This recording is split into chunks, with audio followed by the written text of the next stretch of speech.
So at this point, you're kind of leading. Gordon is helping out, and then you have a man enter into the picture named Howard. Well, Howard's not here yet. Is he not here yet? No, but I had Howard. two things up on my wall that I think are that I considered to be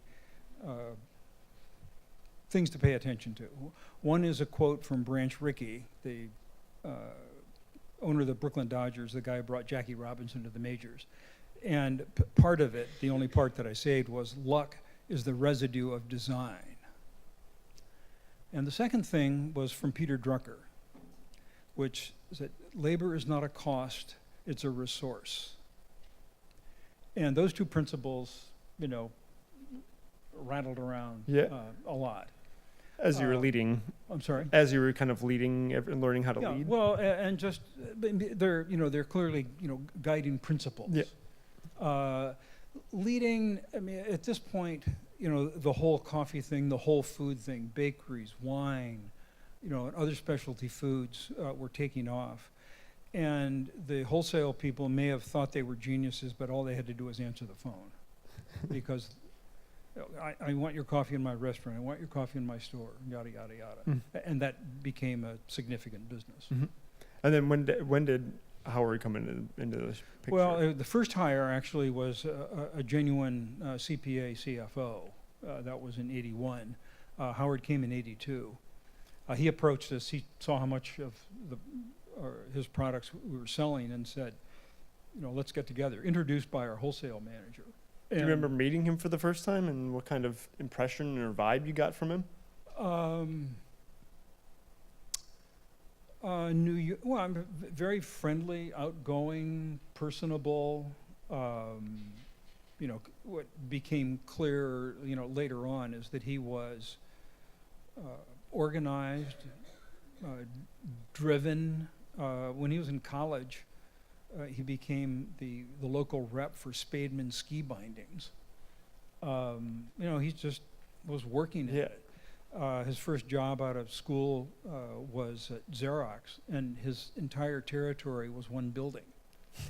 But on Sunday, he'd sit down and figure out what he was going to do for the week, and then did it. Is that what impressed you about him and why he originally came on? Well, he just really wanted work? to do it. We were a little, what's the word? Frightened isn't the word. Scared isn't exactly the word. Apprehensive maybe about cultural differences.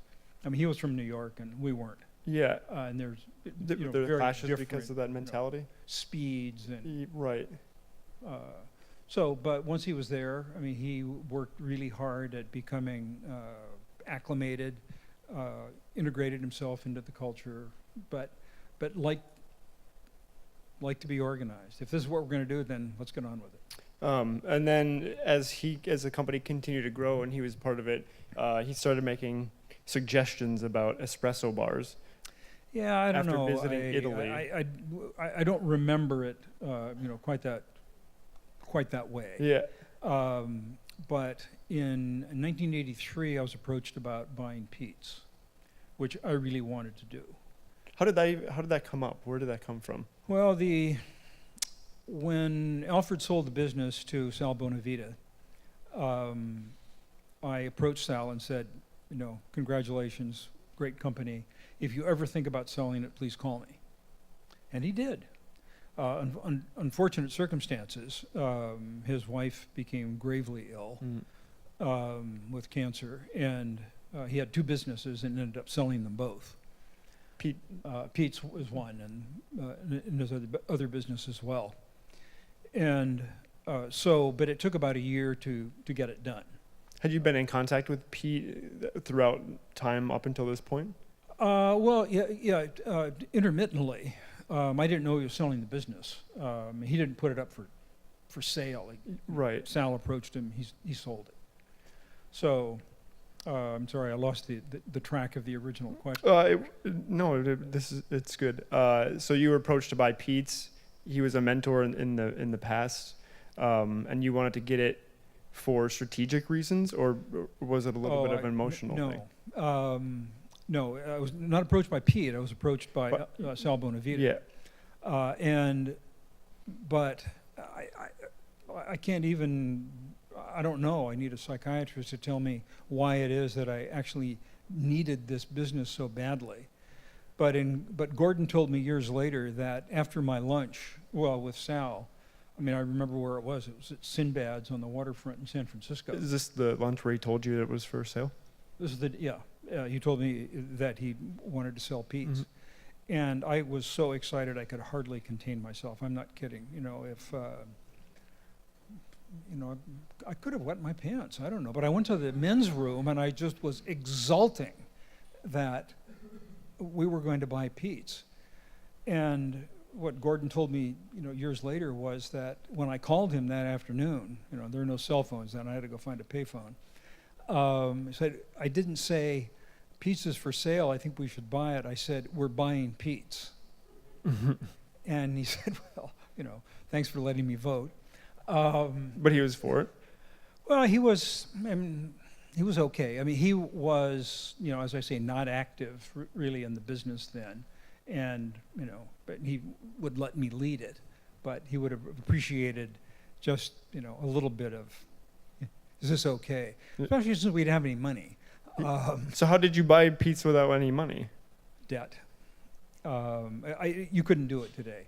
Wells Fargo Bank at the time was really seeking mid-market lending, and they lent us the whole thing. When we concluded that, for those of you who are financial, our debt-to-equity ratio was 13 to 1. You're not taking that to any bank today, I can tell you. How much was the acquisition for? $4 million. But we owed them more because we owed them other money. So I don't remember exactly how much money we owed them, but Yeah. it was a lot. And so you had just bought Pete's. You're ecstatic for some reason, just on the inside, needed to get Yep. Pete's.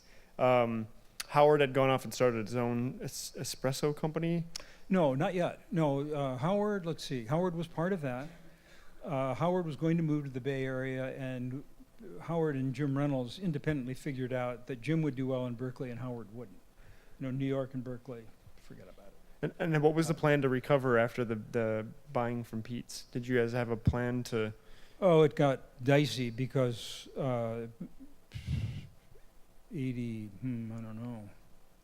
5 or so, Wells Fargo decided they were going to get out of mid-market lending and put it, although we were performing, they put us in their workout department where the rude people who think that you're going to default are, and it wasn't that much fun for the CFO, but we went on to Union Bank and always have your next banker going. Lesson from earlier. And we had a long relationship with them. So then you guys have Pete's and Starbucks. How is it managing two brands at the same time? Well, it was it took a little learning. At first, we thought we'd use the same collateral for both companies, and that didn't work at all. And some people, Howard and Gordon among them, wanted to change the name of Pete's to Starbucks and keep going, and I threw my body in front of that one.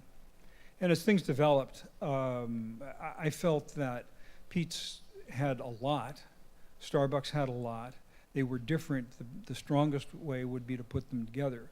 One of the things that happens in acquisitions is the acquiring company, all the people in it think they're geniuses because you brought the money. And I can't say I did a fabulous job of integrating them, but I was absolutely committed that this was going to work. You were leading both of them? It was all on the line. All this debt was personally guaranteed.